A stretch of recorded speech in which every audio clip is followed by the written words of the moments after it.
Hello everyone, কি খবৰ আপোনালোকৰ? কেতিয়াবা কি হয় জানেনে নিজৰ ভাল লগা কামবোৰ কৰিব লাগে মানে আৰু মোৰ সিলাই কৰি ভাল লাগে আৰু সেইকাৰণে চাদৰ দুখন লৈ আহিছিলো চাদৰ পাৰি লগাবলে আৰু চাদৰ কিখন ইমান ধুনিয়া মানে সিঙ্গল চাদৰ নহয় কিন্তু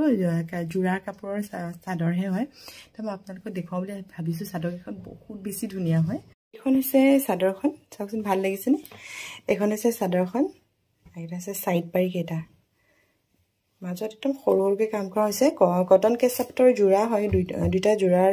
চাদৰহে হয় এখন হৈছে চাদৰখন আৰু এখন চাদৰ চাওকচোন এখনো কিমান যে ধুনিয়া এটা হৈছে সাইড পাৰি কেটা লগাই ন তাৰ পাছত আপোনালোকক দেখুৱাই আছো চাদৰখনৰ পাৰি লগাই হৈ গল আৰু পাৰিটো লগাই দিয়া পিছত চাদৰখন খুব ধুনিয়া লাগিছে দেখিবলৈ এখন হৈছে গুটেই চাদৰখন ভাল লাগিছে নে বাৰু পাৰি কেটাৰ লগতে ব্লাউজ পিসও লাগি আহিছে এটো হৈছে ব্লাউজ পিসটো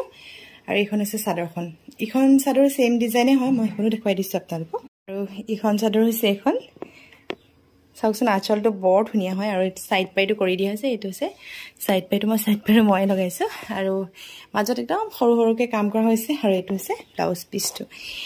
দুইখন চাদৰ ভিতৰত আপোনালোকৰ কোনখন বেছি ভাল লাগিলে জনাবচোন